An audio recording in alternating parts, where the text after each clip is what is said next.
Coming up on In Your Neighborhood, we'll introduce you to a woman who is creating a fashion line right here in our area. Plus, you've probably heard of Woody Wolfe, but you may not know how he got started.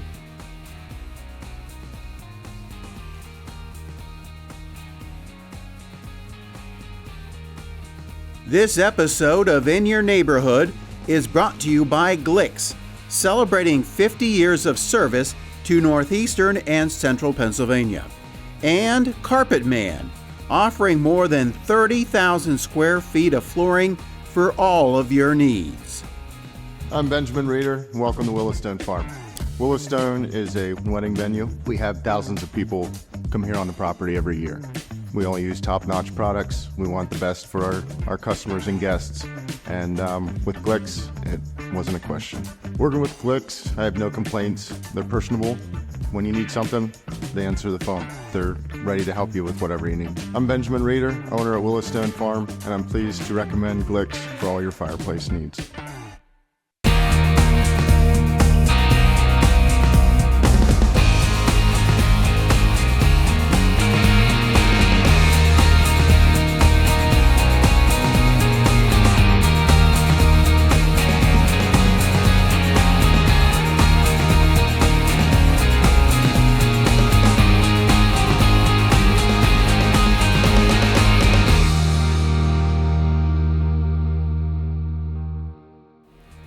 Welcome to In Your Neighborhood. I'm your host, Chris O'Rourke, and no, I am not a sewer, but the person who normally sits here is, and she is a bit of an expert.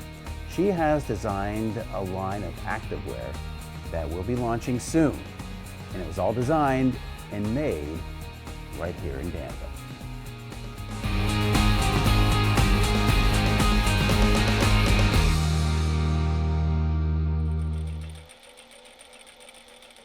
I can make just about anything, so I haven't come across anything so far that I can't make. Ayana Ife will tell you that she's an expert at sewing, and in this case, it isn't bragging at all. She has likely sewed thousands of items, from this bridal gown to her current passion project, her brand, Ayana Active, which is set to launch soon.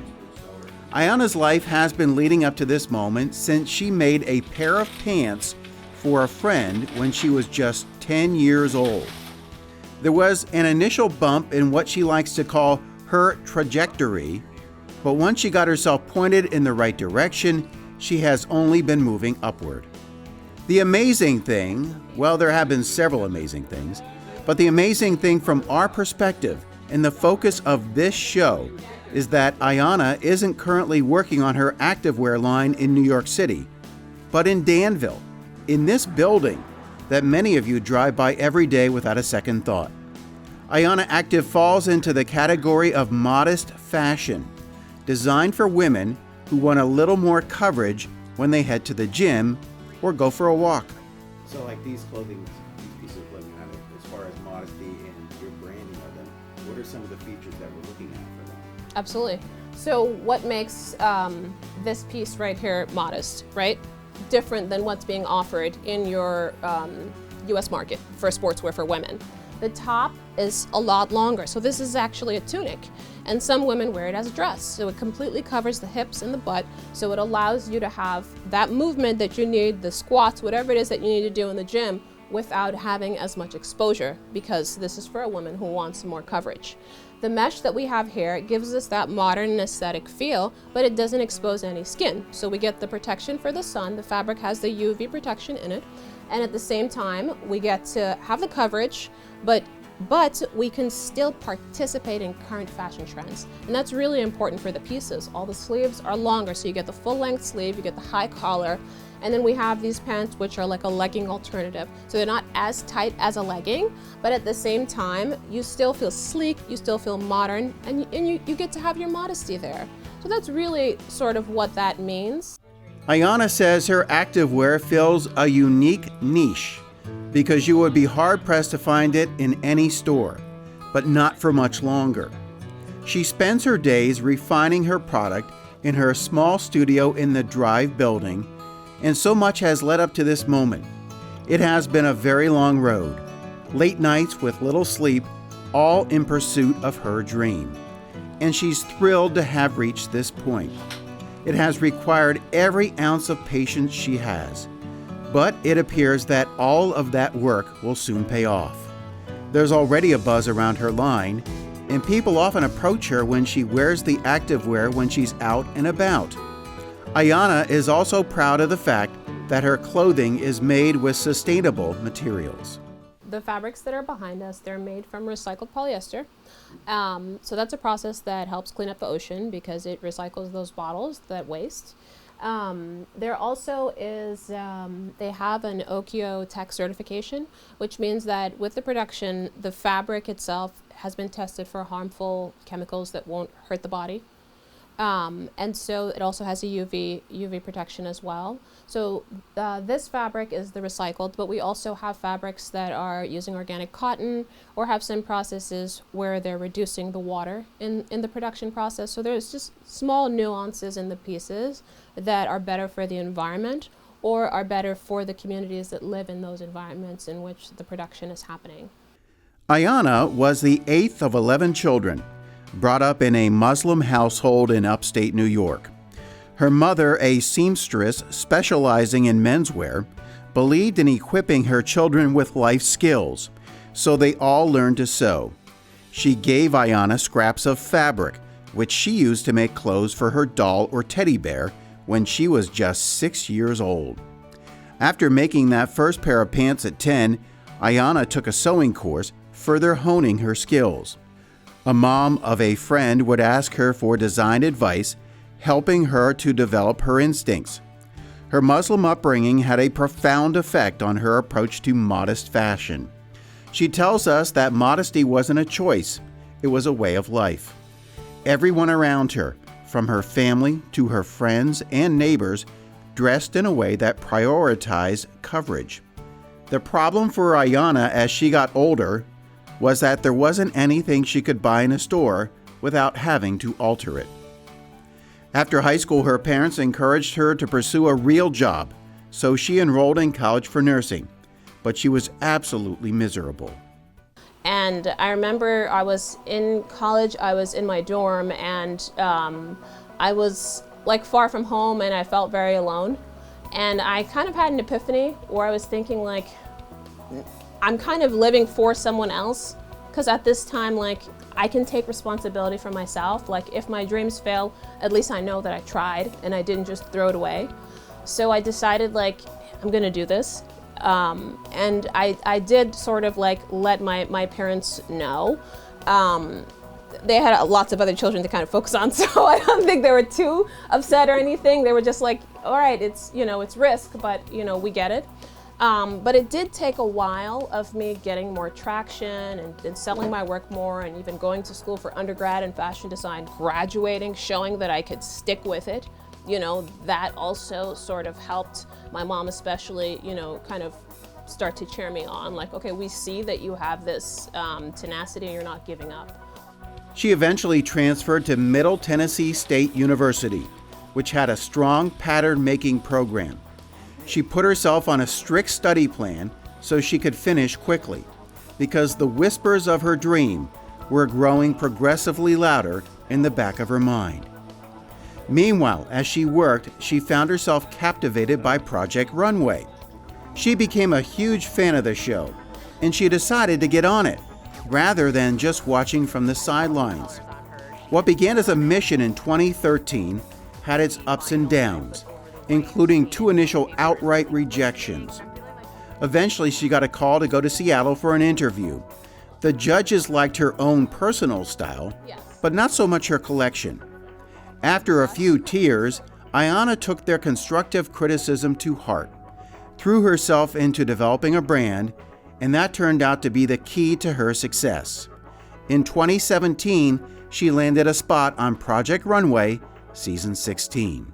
I was so happy to be there and just so thankful for the opportunity. The time constraints, they didn't stress me out that much because I was just so happy to be there. And it was a wonderful atmosphere on set. And that was actually another experience in my life that helped me come out of my shell more and be able to talk. Because it's one thing to be like quiet at home, but then it's like you get out on set and it's like Heidi Klum is asking you, well, why did you put this zipper here? And you have to say, you know, why did you do this? Because everyone's here to talk about who they are and what they do. So that was a learning curve for me. But I found that my experience on the show really opened me up a bit more so that I could, again, build up that confidence and be able to speak. Did you learn a lot on the design and construction side, though, as far as Well, or were you already pretty well established in that regard? Well, my designs were already pretty solid at the time, but I will say this. It was a very just incredible atmosphere, one in which I haven't been able to replicate, unfortunately, because there were 16 designers who were all in one room, just 16 creative people who love art and who love design and who just want to, you know, scream fashion and who work really hard at their craft. And although we're depicted as, you know, enemies or contestants, we are contestants, but we were friends too. And we built up just this beautiful camaraderie, and that energy on set, everyone's sewing, trying to meet these deadlines and express themselves. We understood if someone's zipper broke and they got eliminated, like we got it, we understood, you know? So I think there was that aspect of it that was just so rewarding. She finished as the runner-up. And remember that word she used earlier, tenacity? Ayana has it in spades. Even more importantly, she saw the bigger picture of what she should do next. Before Project Runway, she had been accepted into a design school in Milan, Italy. I know, right? But she put that on hold to compete on the show. Fresh off her second place finish, she headed across the Atlantic to study the business of design and refine her brand model. She had a partial scholarship and had saved up to cover the rest, but she needed additional funds to live in Italy. Fortunately, thanks to Project Runway and her growing reputation, she was able to crowdfund the remaining amount. While I was there, I learned about how to create a startup. So your business plan, your business model, target market research, and then also pitching that idea and how to look for investors and that sort of thing. So we were broken up into groups. And I asked my group if we could use my brand as our guinea pig. They were all on board with it. So for the duration of the time there, all the research that was done was for my brand in our group. So when we pitched at the end of the course, we pitched my brand idea, and I got feedback from professors, and I used that pitch to come back to the United States and to look for funding. While in Milan, she interned with Zach Posen, and then spent time in New York's Garment District. However, after only a few months, COVID hit, and New York City became one of the worst places to be. She lost her job and decided to head west, which is the answer to one of the most common questions she is asked. Why Danville? So I ended up coming out to Pennsylvania a couple months into the pandemic because I have family out here as well. And I was thinking, I'm within vicinity to New York. You know, the area here is more rural, it's not densely populated, so I can start with my pattern work, I can start doing some prototyping, and then when my job opens back up or another job opens back up, I'll head back down there and then I'll continue with what I'm doing. At the time, there were no manufacturers open, everyone was doing masks, I was doing masks. I was donating them and I started doing some creative ones to sell them. I was like, okay, I mean, the world is closed off. What can I do? How can I still do this brand? So I started pattern making. So I started to make all the prototypes for the collection. And as I was doing that, you know, things started to open back up. So I started communicating with suppliers. But even before that, I was thinking like, well, where can I get more space? Where can I, you know, find an area that I can work outside the home so that I can kind of still feel like I'm going to work and that sort of thing. And so I just did a Google search like for a co-working space.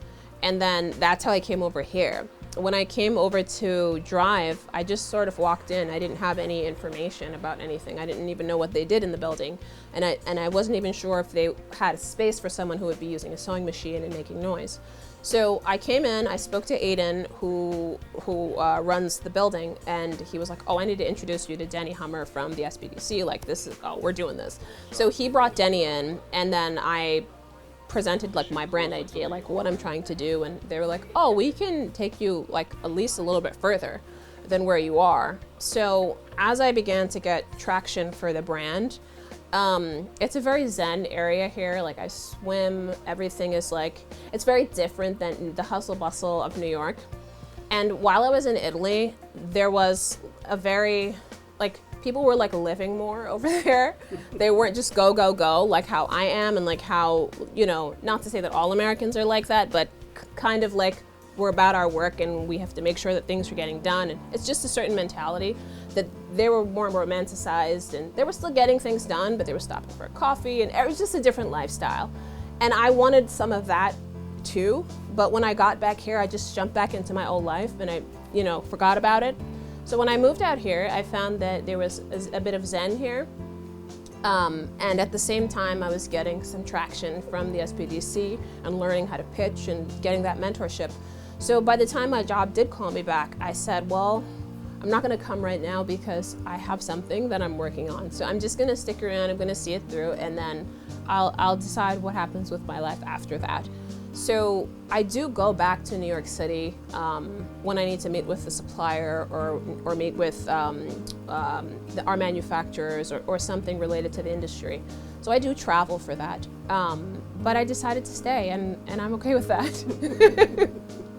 In the meantime, she pitched her business plan and clothing line to the Ben Franklin Technology Partnership. They love the idea of a brand based in Pennsylvania that started as a vision and emphasized sustainability. Ben Franklin invested in her idea, bringing us to where she is today, working out of this quiet building, preparing to take over the fashion world. Ayana tells us her clothing line is meant to help her little sisters, nieces, and women alike build confidence in who they are. Ayana Active wants them to feel a sense of pride and to see a reflection of themselves in department stores and on billboards. Ayana hopes to have her activewear in those stores soon, and then possibly get back into bridal and ready to wear, and maybe, just maybe, menswear. Fingers crossed.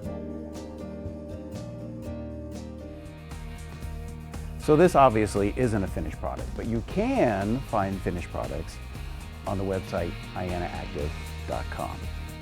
So when we come back, we're going to introduce you to a man who has had a dramatic impact over the past few decades on patients at the Janet Wise Children's Hospital in Danville. Quite a chore. Walk my dinosaur. It's not like walking a dog, you know. It's not like that you see. When my dinosaur has to go, it's a really big river of pee.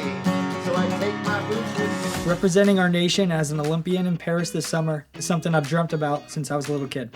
Raising pumpkins at our family farm in central PA, I've learned a lot about hard work, determination, and that the rewards of success are never given, they're always earned. Those are the same virtues that Carpet Man in Milton believes in.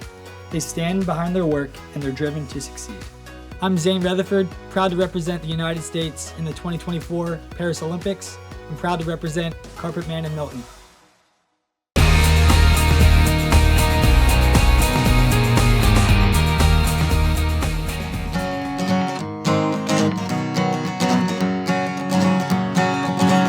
Walk my dinosaur, he's outside standing by my door. You know it really is quite a chore.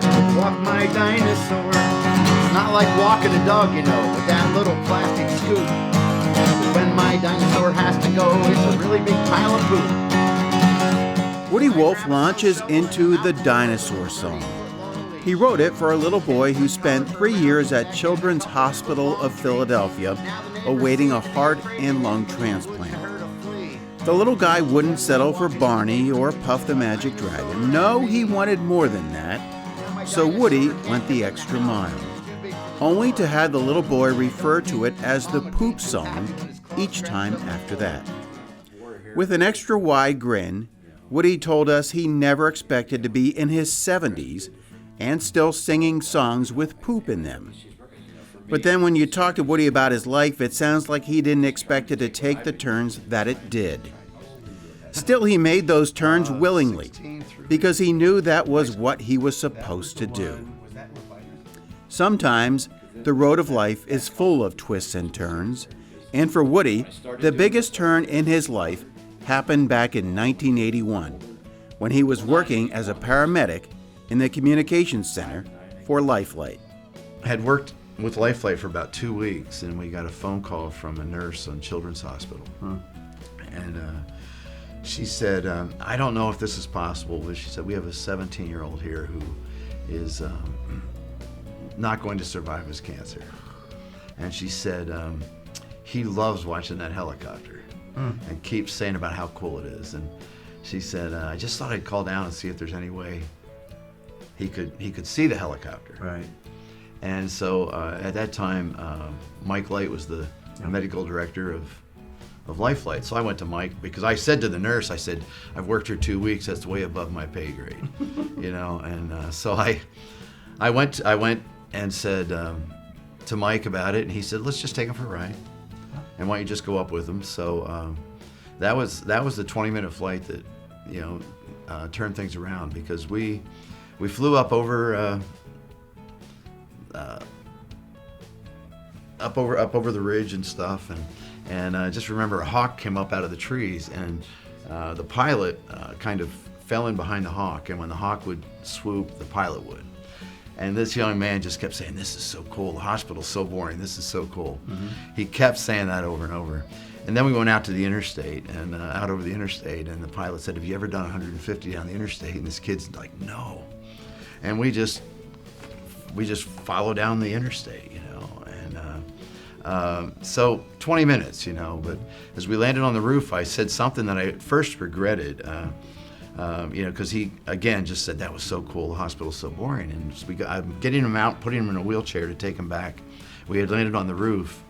I said, look, I play a little guitar. Maybe I could come over and see you if you're that bored. And he said, that'd be great. And that's what got me going over to Children's Hospital and finding out very quickly that you can't sing for just one child. If the child in the next room hears you, you know, parent's going to come out, or the child's going to come to the door and say, can I get a song? Woody soon found himself hearing the same request more and more. Can I get a song? He began spending nights singing at the Janet Wise Children's Hospital at Geisinger, and even switched from Lifelight to cardiology so he could work day shift and sing at night. He also then found himself singing at Camp Dosed, a camp for kids with cancer held every year at Camp Victory near Millville. Finally, in 1989, he began to get requests to come and sing from other hospitals. This led to a crossroads moment in 1992. After 11 years of balancing his day job and evening singing, he realized he couldn't continue doing both. He had to choose one. While the choice was clear, the decision wasn't easy. Imagine leaving a well-paying job with no guarantee of where your next paycheck would come from. When I left Geisinger, I had no idea how I was going to raise money. I basically quit my job one day, and the next day sang in a hospital. And it picked up kind of quickly. A child life specialist who had done her internship at Geisinger was now working at Hershey, and she called and said, I heard you quit your job. Could you come down here? And I said, sure. And she said, we'll be able to give you a little bit, you know. And then through that, there was a connection made with St. Christopher's in Philadelphia. And then through a child who went from Geisinger to Children's Affiliate for bone marrow transplant, I went to see her, and then they called and said, could you come back? So it quickly grew to where I was doing 4 hospitals every week, pretty much up to the pandemic. I was doing the 4 hospitals. And so it just always seemed that one thing just led to another, you know. And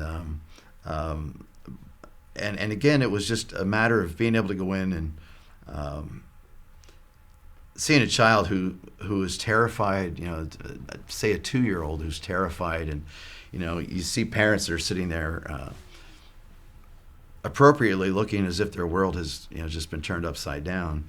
And to do a song, something as simple as like Itsy Bitsy Spider, and all of a sudden the child goes from crying to trying to do the motions, you know, and singing. And then the parents are crying. And so I realized at that point that there was a connection being made, and they would open up to me in ways that I realized was of a very spiritual nature. Out of this, Heart to Hand Ministries was born. The struggle and questions of whether he had the strength to do it led him to get some sage advice and make peace with his decision. He began to consider his work a form of ministry, giving our hearts to God in our hands. And the ministry blossomed. Woody's music took him to camps as far away as Florida, Georgia, South Carolina, and Kentucky. A pharmaceutical company paid for him to get a 24-hour crash course in camp music with a gentleman named Jim Newton. Interestingly, Newton also was working with Noel Paul Stuckey, better known as Paul, from Peter, Paul, and Mary. Yes, for Woody, meeting Noel Paul was a full circle moment. He had been heavily influenced early on by folk singers like Peter, Paul, and Mary, singing along with them for many years. Eventually, he met Mary Travers and later Peter Yarrow on several occasions. How long did it take you to get over the starstruck? I don't know that I ever did the first. The time we sat down together in New York City, I don't know that I ever got over it. Mm-hmm. You know, I just sat there thinking, this is just shouldn't be. Well, you're sitting there with almost like an idol. So Yeah. Mm-hmm. Music was always present in the Wolfe household, but Woody initially only sang along. He got his first instrument, a clarinet, when he reached the appropriate level in the Danville school system. However, he didn't pick up a guitar until he received one for his birthday. He likes to tell kids that was May 1st of 1964, a significant date because it was shortly after February 9th of 1964 when the Beatles performed on The Ed Sullivan Show. After graduating from Danville, he spent time at Penn State, joining the Air Force and getting married. After serving 4 years, he worked in construction for a while, had another stint at Penn State, and eventually became an EMT, leading him to Geisinger and its Lifelight program. His ministry flourished until March of 2020, when the pandemic turned the world upside down. Suddenly, he could no longer visit hospitals to sing. I have just been sitting with people, every day, long days, 8, 10, 12-hour days, for decades. And now my wife's got to have me home for dinner every day, but it ended up being a real blessing in the midst of it. But I looked at my iPad and I thought, what is this Facebook? What is this live button on Facebook? Mm. And I remember the first day I hit it and decided to do some kids music, because I waited till like 4 o'clock the first week and thought, because here now the kids are not in school, so I thought, well, I'll wait till 4, because even if they're doing studies, this should be after school time. So I hit that live button and realized the image was reversed and everything the way I had it set up, but that first day, did it, and then started doing that every day at 4 o'clock. Mm-hmm. And that turned out to have its own blessings, because all of the camps that I had done over the years in Arizona and South Carolina and Camp Dost, and I found myself up at Camp Victory with nobody there, building a campfire and doing songs and doing videos that Camp Victory could put out for the camps that couldn't be there. And then I would do camp-specific shows at night for Camp Chemo in South Carolina, Camp Rainbow in Arizona, Camp Dost. Mm-hmm. So the week of their camp, I would do shows. I'd wear my camp T-shirts. And in 2021, Woody was asked to return to Geisinger, not in rooms, but in pods, wearing a mask. Still, it was great for him to be back. His family convinced him that, in his 70s, he didn't need to travel to Philadelphia or Hershey anymore. Now he spends most of his time at Geisinger. He continues to get requests for songs about barf and boogers, and as always, the pizza song, which an employee requested because he first heard Woody play it when he was a kid in school. Interestingly, Woody keeps expanding his song collection, always keeping his ever-changing audience in mind. While he can play the Itsy Bitsy Spider all day long if needed, he can also pull out Billie Eilish or Ed Sheeran. His iPad contains over 2,500 songs at any given time. Although he has started performing at adult venues, singing for children still brings him the most joy and meaning. Whether it's in front of kids at a school or in his most intimate setting, a hospital room, with a very sick child and worried parents, Woody knows his music makes a difference. I think when I started going into doing the camps and things, I had learned from the best. You know, I had learned what it was like not to perform for them, not to try to make them listen to me, but to engage them to where I could quit singing and just play. And to watch these kids just come together and look at each other and sing to each other, sing a song about, you know, it's so good to know I've got a friend like you, and they're pointing at each other, and you know, and all of a sudden I'm not even there. I'm just, you know, but to be able to facilitate that for me just became very special. And in hospitals, you know, there would be those times that children wouldn't even be conscious. They might be, you know, intubated, sedated. But you know, I learned to watch, you know, the heart monitors, and to watch the. I would see that it was having an impact, and so in that I could adjust my music to, you know, if they were getting too agitated, I could slow it down. But I found that the music, the music would just allow a child in a hospital to be a child. We would sing silly songs, you know. We'd be able to laugh. He worked his magic not too long ago, which is how he got that handprint on his guitar. He was down in Philadelphia. It was around Mother's Day in the oncology unit, and the kids were making Mother's Day cards with handprints. There was a little girl who was having a bad week and wasn't taking part. Woody suggested she put a handprint on his guitar, and she lit up while pressing her print on it. She went on to make a card, and Woody has never tried to take the print off his guitar. Woody has not only taken his ministry to hospitals and camps, but across the ocean, to Ukraine. In 1998, he received a call to do a short-term mission trip with a group called Ukraine Initiative. He thought it would be a one-time, 10-day trip, but something happened. He fell in love with the country. He made several trips afterward, with his last visit in 2015. Well before the current war. He keeps in touch with the people he met there and serves on the board of the organization that first brought him to Ukraine. Wolfe also writes his own songs. A while back, a music producer friend convinced him to go to Nashville to record an album. He had 18 musicians on that album, including the drummer for Michael McDonald. While he is proud of the album, he only plays one or two of the songs in public because the rest are too personal.